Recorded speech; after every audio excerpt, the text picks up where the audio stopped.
اور وومن جو تھی وہ ایجوکیٹڈ تھی، ینگ تھی.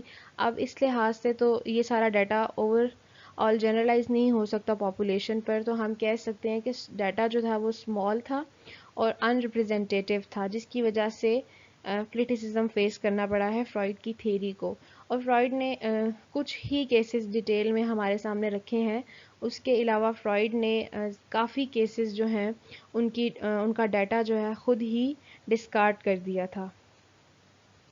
ڈسکریپنسیز ان فرائڈز نوٹس. فرائڈ کے جو خود کے نوٹس تھے ریلیٹڈ ٹو کیس اسٹڈیز اور جو پبلش کیے تھے فرائڈ نے کیس اسٹڈیز، ان کے درمیان بہت زیادہ ڈسکریپنسیز تھی، یعنی بہت زیادہ ڈفرینسز تھے. ایک فیمس کیس اسٹڈی ہے جو کہ ریٹ مین کی، اس میں بھی ڈسکریپنسیز دیکھنے کو ملی، یعنی بہت زیادہ ویریشنز اور ڈفرینسز دیکھنے کو ملے جو کہ پبلش ورژن میں اور فرائڈ کے نوٹس میں. تو اس لحاظ سے کریٹکس نے کہا ہے کہ کوئی بھی نہیں جانتا کہ کیا وجہ تھی، فرائڈ نے کیا ڈیلیبریٹلی ان کو چینج کیا یا پھر انکانشیسلی فرائڈ سے یہ ہوا کہ اس نے کیس کو بہت زیادہ مینیپولیٹ اور چینج کر کے ہمارے سامنے پریزنٹ کیا.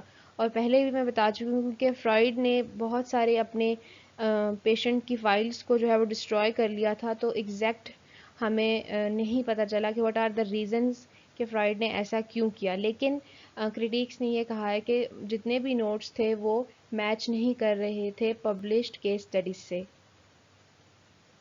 The next criticism is no proper supporting evidences have been found. Fried نے جو بھی کیسز پبلش کیے تھے وہ اتنے زیادہ کمپیلنگ یا سپورٹیو نہیں تھے، فرائڈ کی تھیری کو سپورٹ نہیں کر رہے تھے.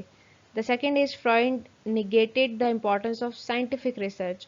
Although فرائڈ کو ایکسپیریمنٹل میتھڈ کے بارے میں نو ہاؤ تھا، لیکن اسٹل فرائڈ نے کہا کہ سائنٹیفک ریسرچ اور سائیکو انالیسس جو ہے وہ انہیرنٹلی انکمپیٹیبل ہیں، یہ دونوں اپوزٹ پولز پر ہیں.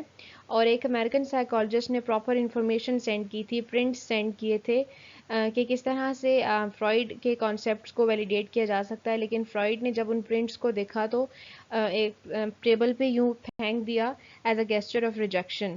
سو اس لحاظ سے فرائڈ نے سائنٹیفک ریسرچ کو بھی نگیٹ کیا. یہ ایک بہت بڑا کرٹیسزم تھا fried per. along with that ہم نے ڈسکس کیا کہ فرائڈ کے جتنے بھی پبلش کیسز تھے وہ اتنے زیادہ کمپیلنگ نہیں تھے، وہ تھیری کو سپورٹ نہیں کر رہے تھے. فرائڈ کا یہ ماننا تھا کہ اگر کسی نے اسیس کرنا ہے میری تھیری کو تو وہ صرف سائیکو انالسٹ ہی بہتر طریقے سے اسیس کر سکتا ہے، میرے کام کی ورتھ کو پہچان سکتا ہے اور وہی سائنٹیفکلی جج کر سکتا ہے کیونکہ اس کو آئیڈیا ہوگا سائیکو انالیٹیکل ٹیکنیکس کے بارے میں. اور فرائڈ نے کہا ہے کہ میں نے اپنی جتنی بھی تھیری، جتنے بھی کانسیپٹ ہیں، میرا سائیکو انالیٹیکل جو تھیری ہے وہ نمبر آف آبزرویشن اور ایکسپیرینسز پر بیس کرتی ہے، لیکن بہت سے ریسرچرز جو ہیں وہ کچھ آبزرویشنز کرتے ہیں اور میری تھیری کے بارے میں کنکلیوژن ڈرا کر لیتے ہیں. So that's all from the criticism. اب ہم دیکھتے ہیں کہ فرائڈ کی تھیری پر ریسرچ نے کیا کہا ہے، جتنی بھی ریسرچز ہوئی ہیں اس کا کیا کنکلیوژن تھا کہ کون کون سے کانسیپٹس جو ہیں وہ سائنٹیفکلی ہم ان کو ویریفائی کر سکتے ہیں اور کون سے نہیں کر سکتے اور ان کی ریزلٹس کیا ہیں. Scientific validation of Freud's concept. 1939 میں فرائڈ کی ڈیتھ کے بعد بہت سارے فرائڈ کے آئیڈیاز اور کانسیپٹ پر ایکسپیریمنٹل ٹیسٹنگ سٹارٹ ہوگی، جس میں ریسرچر جو تھے وہ سیمر فشر اینڈ راجر گرینبرگ بہت زیادہ ایکٹیو رہے اور انہوں نے فرائڈ کے کانسیپٹ کی کریڈیبلٹی کو اسیس کیا اور 2500 پلس اسٹڈیز جو ہیں وہ کنڈکٹ کی گئی تاکہ فرائڈ کے کانسیپٹس کو اسیس کیا جائے. Researchers found that some of his concepts such as id, ego, superego, instinct جس میں specifically death instinct, libido, anxiety ان کو properly ٹیسٹ نہیں کیا جا سکتا، اسیس نہیں کیا جا سکتا scientifically. اور ریسرچرز نے کہا ہے کہ there is no evidence to support psychosexual stages of development and relationship between audible variables and difficulties in sexual life.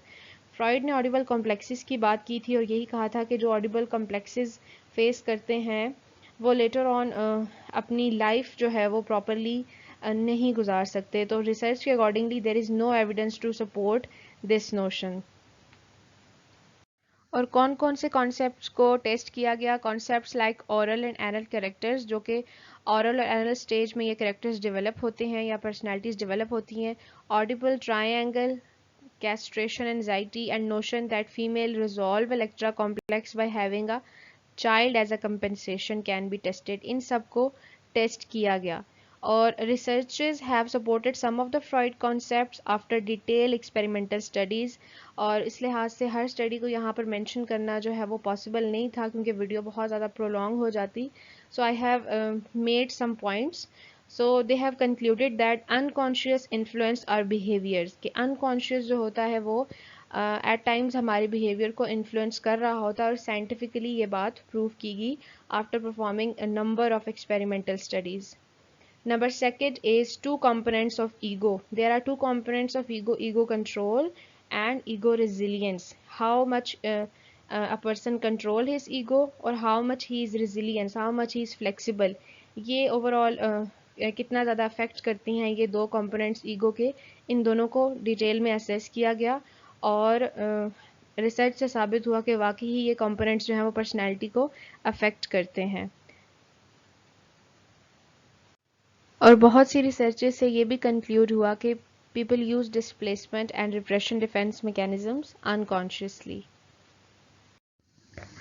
So the next research is on oedipal complexes. Freud کے accordingly oedipal complexes ہماری later life کو بہت effect کرتے ہیں، جس میں especially relation شپ blood کرنے میں ود دا اپوزٹ جینڈر. لیکن ریسرچ سے یہ ثابت ہوا ہے کہ آلدو آڈیبل بیہیویئر جو ہیں وہ دیکھنے کو ملتے ہیں at the age 5 at the age 4، لیکن وہ with the passage of time decline کر دیتے ہیں till the age 5.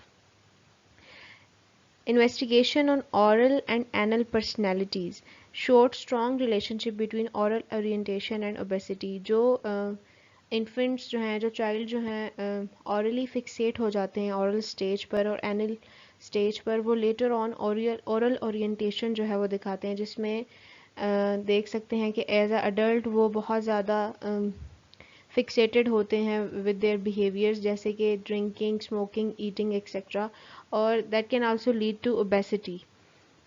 Fried stress that personality forms by the age 5. Freud کے اکارڈنگلی جو فرسٹ 5 ایئرز آف لائف ہیں وہ بہت امپورٹنٹ ہیں، لیکن اسٹڈیز نے یہ شو کیا ہے جو ایج ہوتی ہے مڈل چائلڈہڈ کی، اگر ہم بات کریں 7 to 12، یہ بہت امپورٹنٹ ہوتی ہے پرسنالٹی ڈیولپ کرنے میں یا ایڈلٹ پرسنالٹی کو فارم کرنے میں.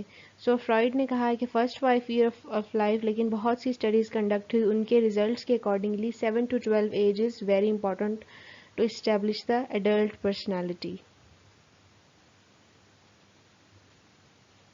اب ہم ڈسکس کرتے ہیں فرائڈین سلپ کو. فرائڈ کے اکارڈنگلی جو سلپ آف ٹنگ ہوتی ہے، جو پیرافریکسز ہم اسپیچ میں ایکسپیرینس کر رہے ہوتے ہیں، جب ہم نے کچھ بولنا ہو اور بولنا کچھ جاتے ہیں، تو فرائڈ کے اکارڈنگلی یہ ہمارے انکانشیس کو ریویل کر رہی ہوتی ہے. لیکن ریسرچ سے یہ ثابت ہوا ہے آلدو کچھ سلپ آف ٹنگ جو ہیں وہ سم ٹائمز ہڈن انزائٹیز کو ریویل کرتی ہیں، لیکن ہم یہ نہیں کہہ سکتے کہ ہر سلپ آف ٹنگ جو ہے وہ اس کا انکانشیس سے لنک ہے. سو سلپ آف ٹنگ کو انویسٹیگیٹ کرنا اور ویلیڈیٹ کرنا اتنا آسان نہیں ہے according to researchers.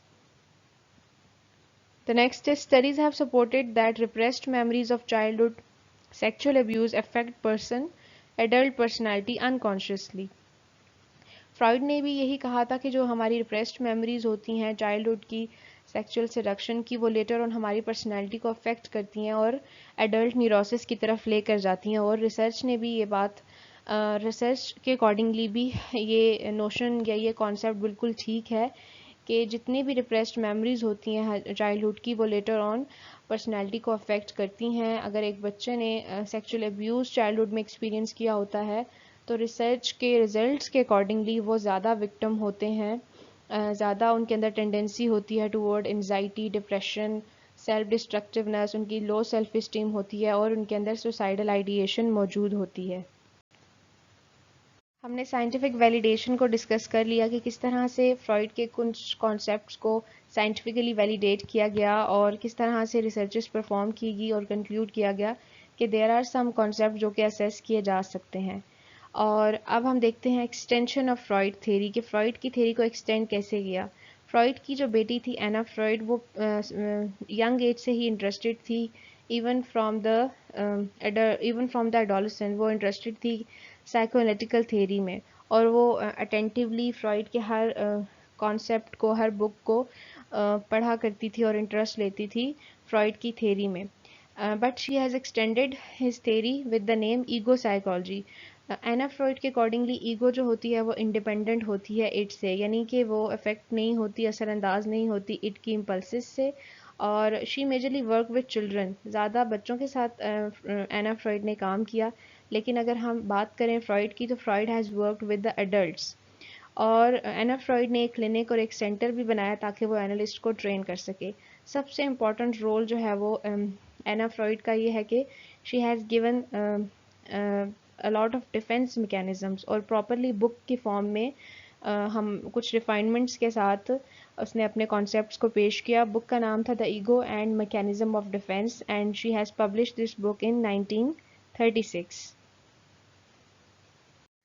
Object relation theories, یہاں پر آبجیکٹ ریلیشن تھیریز کو ڈسکس کرنا اس لیے ضروری تھا کیونکہ یہ لنکڈ ہے سائیکو انالیٹیکل تھیری کے ساتھ.